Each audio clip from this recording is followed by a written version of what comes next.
Thanks very much. Good morning. Um, obviously to share. Obviously the one player who stands out for his inclusion is Samson. You would have played with him in Guyana in the CPL, so you would have seen him firsthand. Can you tell us what you think is so special about him that he would leapfrog a few others and make the squad for the World Cup? And then, in addition to that, how is the preparation going for the series against South Africa starting tomorrow? I know you were in South Africa for a while and you would obviously be fully acclimatized. How are you feeling, and how is your feeling going into tomorrow's game? Well, good day to all, firstly. Samson, he's shown that he's had a lot of promise from the first few games that he played in CPL. Certainly one of the cleaner ball strikers that I've seen in a long time, natural ball strikers. He's also showed the ability to adapt to certain conditions, especially when there's spin involved. So he's one of those ones that I think that can definitely play a role in these sort of conditions that we're going to. We saw in his debut game against Afghanistan, he negated the likes of Rashid Khan and some of the experienced spinners across world cricket. So there's certainly a lot to have, in your department, especially when you got the likes of Rovman and the rest of the guys who are power hitters. You still have to have that depth. So I think he'll be one that can probably follow the likes of Rovman and those guys who can finish in innings and play spin in the middle period. Yes, the preparation has been going pretty well. Some of the guys have been involved in the T20, so we would have more of a first-hand experience of playing against some of the opposition that we could be playing against, and also some of the conditions that we'll be faced with. Then the other guys who joined the team after the Afghanistan series, I think they got in a couple of days ago. So they had a few run-outs, getting used to some of the conditions there in Pearl. It's a bit warmer than we expect. But, sorry, dear. Just a second there. For the people who are just joining, ensure that your mics are muted in this engagement. Please and thanks. Please and thank you. Well, I think that's Philip's mic actually. So just finish your point and then no we'll go to the worries. next question. Yeah, so the preparation has been going pretty nicely. I think the experience that we would have as a team, most of the guys have been in South Africa before, played against some of the opposition here as well. So a lot to look forward to.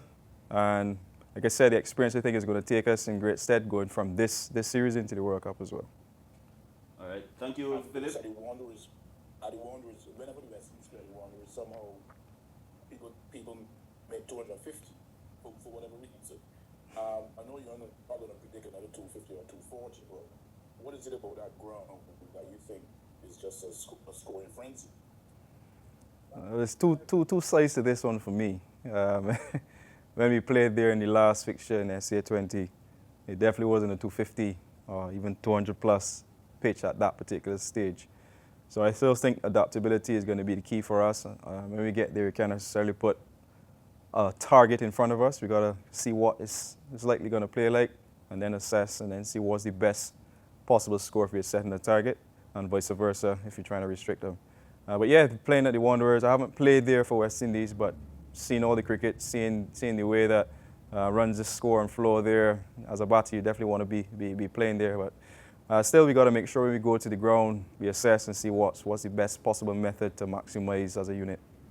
All right, thank you, Philip. And just a reminder that only one question per journalist for this segment, please, because we have the coach waiting in the wings. And the next person, Ian Wasson, followed by Garvin Richards. Yes, good day everyone. Glad to see everybody back out for 2026. All the best.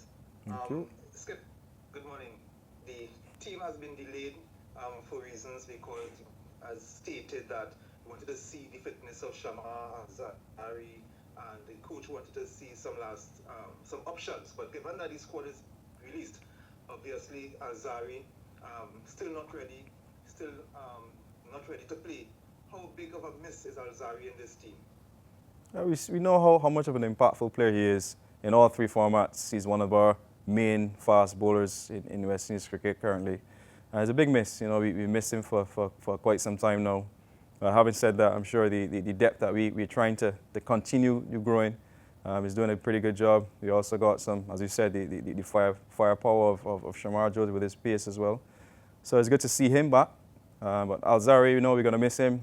He's one of those players that we want to see him fit. A fit Alzari is also always going to be a strong person in our team to help us go forward as a unit. So wishing him well, and hopefully the replacement, quote unquote, will be the person that can do the job to win this World Cup for us.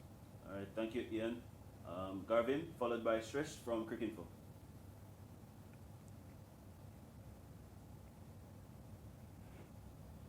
Yes, good day, Shai.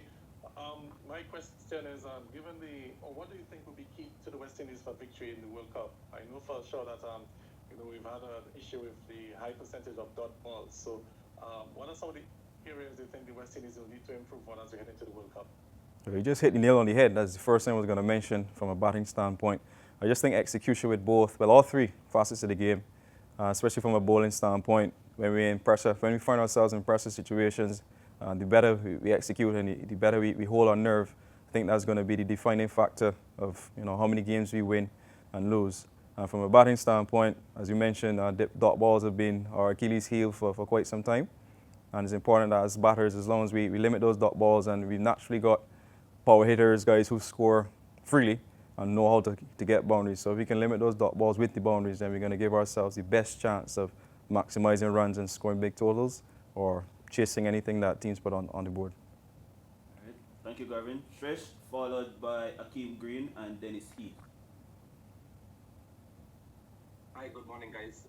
Shai, another T20 World Cup in India. Well, there's nobody really as good as your coach to tell you about winning a World Cup in India, or at least how to approach it. In that sense, your team is extremely lucky because there's someone who has a mantra of winning. And of course, there are similarities to both squads of the past. You were much younger then. Did that tournament inspire you 10 years ago? And also on that note, tell me please what Sammy's thoughts are about the mantra of winning there, and what sort of has changed in the last 10 years between these two India trips for the World Cup? I think he would be the best person to tell you his thoughts. But yes, it's great to have him around, and someone who's been there, had success all the way, lifting the trophy. We've also got Johnson Charles, who's been part of that team as well. So some experience in the dressing room. Jason Hole, I think he was part of that as well. So a lot of experience, guys who've been there, have that feeling of getting all the way across the line. So it's something that we can always use as a unit, transfer all of that information. We know it's going to be slightly different. Cricket, I would say cricket is evolving a bit more. Things have changed. Different things we need to focus on a bit more. But it's always good to have that experience and that feeling, that winning feeling within the camp. So hopefully that can just exude all the way through the rest of the players and the coaching staff. All right, thank you, Shresh. We go to the next person. Dennis? Dennis. Oh, Akeem, you can go ahead. Akeem, sorry, go ahead. Hi, Shai. I just wanted to get, in terms of your role, I guess how fluid you plan to be at this World Cup, captain, wicketkeeper. Is there a Shai hope opening the batting more often to give a bit of leg room with different options with all-rounders coming in? I know you've become accustomed to the 3 and 4, but how flexible is Shai hope the player is looking to be at this World Cup to accommodate more options to West Indies? I'm just one of those players and people who always try to do whatever the team requires, and I think the best thing for our team is me being as flexible as possible. There's always an option of me going at the top as well as in the middle, depending on the combinations that we're looking for. But I just think as long as I keep my mind open, I just want to make sure everyone that's settling into their respective roles, they're as comfortable as possible, and I'm almost filling in, if that makes sense. Because at the end of the day, if everyone is comfortable, everyone is hitting their straps the way they need to, then all the performances come together and we're a stronger unit. So definitely at the top, I would say the top 4 is what we're looking at. So it's just one of those things I got to be as flexible, as adaptable as possible as a player and as a captain. All right. Dennis, and then Lennox will be the final question for Shai, and then we'll get to head coach Darren Sammy. Good morning to you, Shai, and congratulations on your recent century in the SA20. The question is, Seals and Shamar had below par performance in the World Series in Afghanistan. Are they fit and ready for South Africa? Definitely they are. That's all part of the game. It's not every single game you go out and perform the way that you want to.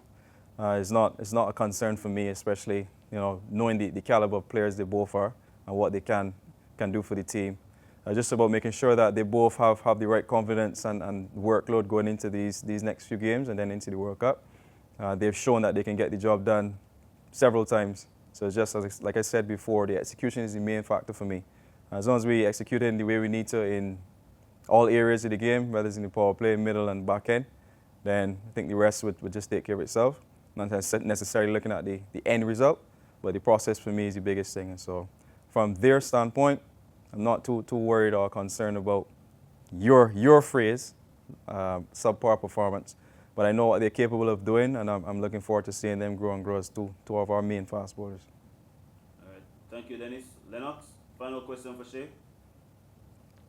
All right, thanks, Andrew. We know what we're going to come up against down in India. This has been our Achilles heel for many years now. And I want to ask you, are we preparing for that? It's a strange question, but that's what that's what we do as cricketers. We prepare for whatever challenge that we're faced with. We understand that they expect a lot more spin, or spin would be a threat in those conditions. But having said that, it could be completely different. They could be grass, fast and bouncy, who knows? So we still got to ensure that we're prepared and ready for that.